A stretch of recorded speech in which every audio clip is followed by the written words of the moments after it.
여러분, 외출하고 돌아왔을 때 내 집 현관문에 도어락 비밀번호가 바뀌어 있다면 어떤 기분이 들까요? 게다가 문을 열고 들어간 내 집. 거실에 시누이와 처음 보는 낯선 남자가 와인 잔을 부딪히며 내 집을 우리 신혼집이라 부르고 있다면 말입니다. 세상에 아무리 미친 인간들이 많다지만 며느리가 친정엄마의 병간호를 위해 집을 비운 틈을 타 며느리 명의의 아파트를 통째로 훔쳐 시누이의 신혼집으로 내어준 시어머니와 남편이 있다면 믿으시겠습니까? 오늘은 남의 피눈물이 밴 집을 도둑질해 딸 자식 혼수를 때우려다 예비 사돈 앞에서 개망신을 당하고 길거리에 나앉게 된 뻔뻔한 시댁 식구들의 통쾌한 파멸기를 들려드리려 합니다. 안녕하십니까? 저는 서울 마포구에서 작은 온라인 쇼핑몰을 운영하며 눈코 뜰 새 없이 바쁘게 살고 있는 30대 후반의 여성입니다. 저는 대학을 졸업하자마자 동대문에서 옷을 떼어다 파는 일부터 시작해 지금은 꽤 규모가 큰 쇼핑몰의 대표가 되었습니다. 20대 청춘을 갈아 넣어 악착같이 돈을 모은 덕분에 저는 결혼 전 제 힘으로 한강이 내려다 보이는 30평대 아파트를 온전한 제 명의로 마련할 수 있었습니다. 제 전 남편은 구청에서 일하는 평범한 공무원이었습니다. 수입은 저보다 훨씬 적었지만 공무원 특유의 안정감과 순해 보이는 성격이 마음에 들어 결혼을 결심했죠. 시아버지는 안 계셨고 시어머니는 식당 일을 하며 남편과 시누이를 키우셨다고 했습니다. 저는 그 고생을 알기에 결혼할 때 시댁에 아무런 예단이나 혼수를 요구하지 않았고 오히려 제 아파트에 남편이 몸만 들어와 살게 배려했습니다. 하지만 결혼 생활이 시작되자 순해 보이던 남편은 지독한 마마보이였고 시어머니는 제 아파트를 마치 자신들의 전리품처럼 여기기 시작했습니다. 시어머니는 시도 때도 없이 제 아파트 현관문 비밀번호를 누르고 들어와 냉장고를 뒤졌고 안방 침대에 누워 텔레비전을 보곤 했습니다. 어머니, 제가 집에서 재택근무할 때도 많은데 연락도 없이 오시면 제가 너무 불편해요. 제가 조심스럽게 말씀을 드리면 시어머니는 항상 역정을 내셨습니다. 내가 내 아들 사는 집에 오는데 며느리 허락을 받아야 하냐? 내가 집 하나 해왔다고 아주 시어미를 우습게 보는구나. 부부가 결혼했으면 내 집이 내 아들 집이고 내 아들 집이면 내 집이지. 그놈의 가족 타령. 남편이라도 중간에서 컷을 해줘야 하는데 남편은 늘 뒷짐을 지고 모른 척했습니다. 그 중에서도 가장 골칫거리는 서른이 훌쩍 넘도록 직장 하나 없이 놀고 먹는 시누이였습니다.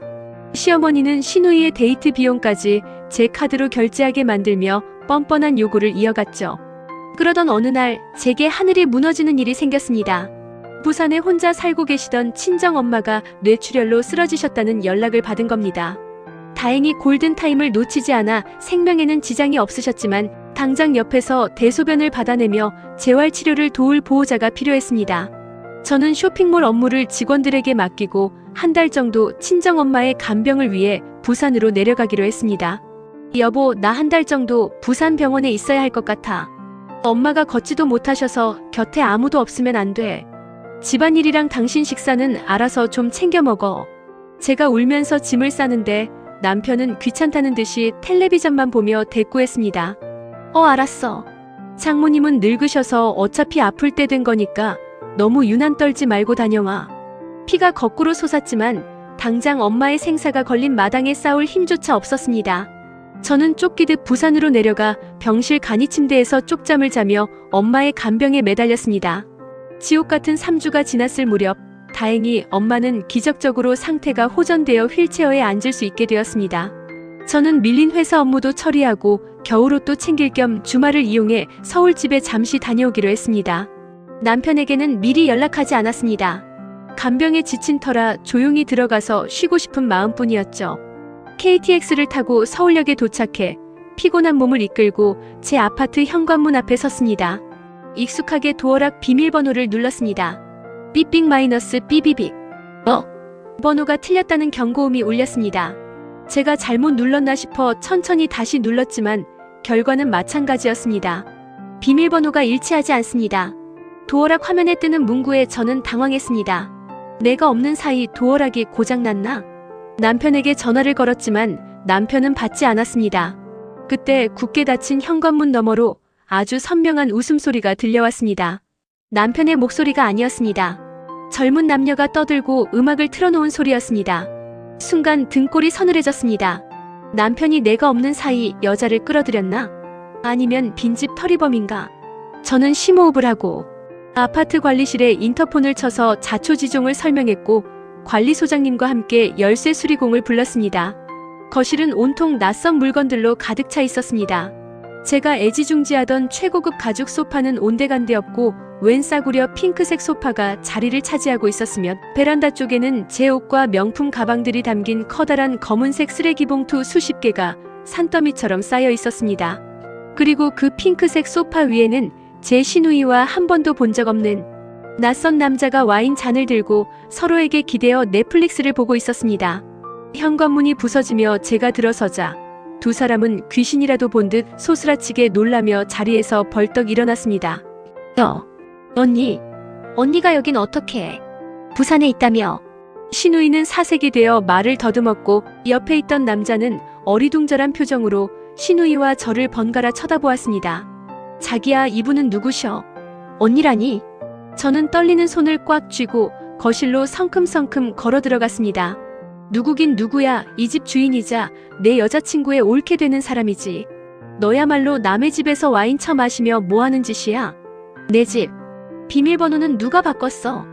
베란다에 저 쓰레기 봉투들은 다 뭐고? 제가 짐승처럼 소리치자 남자는 당황하며 시누이를 쳐다보았습니다. 자기야, 이 집 자기가 혼수 대신 부모님한테 증여받은 아파트라며. 우리 신혼집이라고 했잖아. 주인이 따로 있다고. 저는 기가 막혀서 헛웃음이 터졌습니다. 신혼집? 증여? 아가씨, 이게 지금 무슨 개소리야? 그때 현관문 밖에서 웅성거리는 소리가 들리더니 시어머니와 남편이 양손에 장바구니를 가득 들고 들어왔습니다. 부서진 도어락과 거실 한가운데 서 있는 저를 발견한 두 사람의 얼굴은 순식간에 흑빛으로 변했습니다. 너 엄마 간병한다며 왜 갑자기 쳐들어왔어? 연락도 없이. 남편이 당황해서 소리쳤습니다. 쳐들어와? 내 집에 내가 오는데 연락을 해? 당신들 도대체 여기서 무슨 짓을 벌인 거야? 제가 악을 쓰자 시어머니가 장바구니를 바닥에 내동댕이 치며 적반하장으로 소리를 지르기 시작했습니다. 어디서 어른 앞에서 눈을 부라려. 내 엄마 반신불수 돼서 똥오줌 받아낸다길래 넌 평생 부산에서 친정엄마 수발이나 들어야 할 것 같아서. 내가 비밀번호 바꿨다. 어차피 넌 서울 올 일도 없을 텐데. 빈집 놔두면 똥 돼. 우리 딸 다음 달에 결혼하는데 혼수해갈 돈이 없어서 예비 사위한테 이 아파트 우리 집안 거라고 신혼집으로 쓰라고 내가 허락했다. 어차피 가족인데 집 좀 같이 쓰면 덧나냐. 순간 뇌 속에서 이성의 끈이 뚝 하고 끊어지는 소리가 들렸습니다. 내 엄마가 반신불수? 평생 부산에서 똥오줌을 받아? 그래서 내가 집 비운 3주 동안 내 짐 다 쓰레기 봉투에 처박아 놓고 내 집을 시누이 신혼집으로 도둑질해서 예비 사위한테 사기를 쳐. 저는 그 자리에 있던 핑크색 소파 위로 테이블에 있던 와인병을 그대로 집어 던졌습니다. 쨍그랑 소리와 함께 붉은 와인이 사방으로 튀었습니다. 미쳤어. 이 여자가 미쳤나봐. 시누이가 비명을 지르며 예비 신랑의 등 뒤로 숨었습니다. 예비 신랑이라는 남자는 사태 파악을 끝냈는지 얼굴이 시뻘겋게 달아올라 남편과 시어머니를 노려보았습니다. 아주머니, 그리고 형님. 저한테 이 집 증여받은 자가 아파트라고 혼수 안 해가는 대신 신혼집으로 쓰라고 하셨죠? 저한테 사기치신 겁니까? 며느리명의 아파트를 뺏어서 저한테 거짓말을 쳐요. 예. 예비 사위.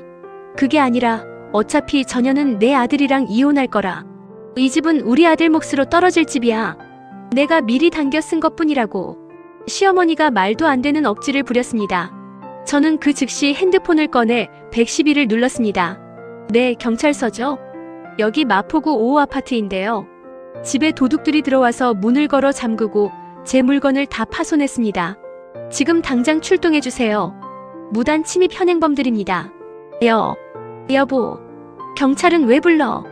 우리가 무슨 도둑이야, 가족인데. 남편이 제 손을 잡으려 했지만 저는 구둣발로 남편의 정강이를 걷어차 버렸습니다. 가족? 며느리 집 훔쳐서 딸년 시집 보내는 쓰레기들이 가족이야? 너희들 오늘부로 다 전과자 될 준비해. 내가 내 집에서 단 1분이라도 숨쉬게 놔둘 것 같아? 경찰이 도착하기 전까지 거실은 그야말로 지옥이었습니다. 예비 사위라는 남자는 당신들 같은 천박한 사기꾼 집안이랑은 파혼이야. 내일 당장 내가 보낸 예단비 다 토해내. 라고 소리치며 문을 박차고 나갔습니다. 시누이는 파혼이라는 단어에 바닥에 주저앉아 대성통곡을 했고, 시어머니는 제게 달려들어 머리채를 잡으려다 관리소장님에게 제지를 당했습니다. 출동한 경찰관들에게 저는 아파트 등기부등본과 제 신분증을 보여주었습니다. 이 집은 온전히 제 단독 명의입니다. 저 사람들은 제가 집을 비운 사이 도어락을 무단으로 교체하고 제 동의 없이 침입하여 제 재산을 훼손했습니다. 전원 무단 침입 및 재산 손괴죄로 처벌 원합니다. 당장 이 집에서 끌어내주세요. 가족 간의 일이라도 명백한 주거 침입과 비밀번호 무단 변경, 재산 손괴 현장이 확인되자 경찰들은 남편과 시어머니, 시누이를 강제로 밖으로 끌어냈습니다. 현관문 밖으로 끌려나가면서 시어머니는 아이고, 며느리가 시어미를 경찰에 팔아넘기네. 천벌을 받을련. 이라며 악을 썼지만 저는 코웃음을 치며 부서진 문을 쾅 닫아버렸습니다. 그날 밤 저는 새 도어락을 설치하고 쓰레기 봉투에 처박혀 있던 제 짐들을 정리하며 눈물을 삼켰습니다. 이딴 버러지 같은 인간들을 가족이라고 믿고 제 청춘을 바쳐번 집을 내어주었던 제 자신이 너무 한심해서 미칠 것 같았습니다. 하지만 울고만 있을 수는 없었죠. 저는 다음날 바로 이혼 전문 변호사를 찾아갔습니다. 변호사님은 남편과 시어머니의 행위가 부부 사이의 신뢰를 돌이킬 수 없을 정도로 파탄낸 중대한 유책 사유이며 특수 주거 침입과 재산 손괴 혐의까지 더해져 완벽한 승소를 장담했습니다. 저는 남편을 상대로 이혼 및 위자료 청구 소송을, 시어머니와 시누이를 상대로는 형사고소와 손해배상 청구 소송을 동시에 진행했습니다. 소송이 시작되자 시댁의 꼴은 그야말로 풍비박산이 났습니다. 가장 먼저 쑥대밭이 된 건 시누이였습니다. 파혼을 통보한 예비 신랑 측에서는 시누이가 결혼을 미끼로 사기를 쳤다며 그동안 데이트하면서 시누이가 요구해서 사준 명품 가방과 보석, 그리고 예단비 명목으로 받아간 돈까지 몽땅 토해내라는 소송을 걸어왔습니다. 남의 집을 자기 집인 척 사기친 정황이 명백했기에 시누이는 꼼짝없이 그 수천만 원을 다 물어내야 할 처지가 되었습니다. 남편과 시어머니는 매일같이 제 회사와 아파트 1층을 찾아와 무릎을 꿇고 빌었습니다. 여보, 내가 미쳤었어. 엄마가 동생 파혼당한다고 하도 울며 매달려서 내 정신이 아니었어. 제발 이혼만은 막아줘. 나 직장에서도 소문 다 나서 징계위 열리게 생겼어. 며느리야, 내가 죽일년이야. 한 번만 용서해주면 평생 내 발밑에서 기어다니며 살게. 우리 딸 빚더미에 앉게 생겼어. 제발 경찰 고소만 취하해다오. 하지만 저는 그들이 흘리는 악어의 눈물에 단 한 방울의 동정심도 느끼지 않았습니다. 발밑에서 기어다녀. 우리 엄마 반신불수 됐다고 빈집 놔두면 똥 된다며. 당신들 입으로 내 집 훔쳐서 사기친 거 다 인정해놓고 이제 와서 가족 타령이야? 고소취야? 웃기지 마. 내가 위자료 청구해서 당신들 팬티 한 장까지 다 벗겨서 길거리에 나앉게 만들어줄 테니까. 이혼 소송은 속전속결로 끝났습니다. 아파트는 애초에 제 특유 재산이었기에 남편은 단 1원도 분할 받지 못했고 오히려 저에게 5천만 원의 위자료를 지급하라는 판결이 떨어졌습니다.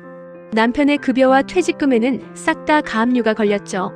시어머니와 시누이는 주거 침입과 재산 손괴로 벌금형을 선고받았고 시누이의 파혼 소송 위자료와 제가 청구한 손해배상금을 물어주느라 살던 전셋집 보증금까지 다 날려먹었습니다.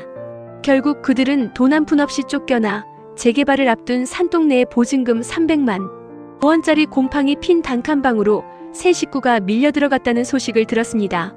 남편은 월급에 압류가 걸려 컵라면만 먹고 살며 늙은 엄마와 백수, 동생의 원망을 한몸에 받는 지옥 같은 삶을 살고 있다고 하더군요. 저는 지금 어떻게 살고 있냐고요? 부산에 계신 친정엄마를 모시고 서울로 올라왔습니다. 제가 사랑하는 이 널찍하고 깨끗한 아파트에서 매주 주말이면 엄마와 함께 한강을 보며 따뜻한 차를 마십니다. 회사도 더욱 번창해서 이제는 제법 큰 사옥으로 이사할 준비를 하고 있죠. 여러분, 기생충은 내 피를 빨아먹을 때 절대 미안해하지 않습니다.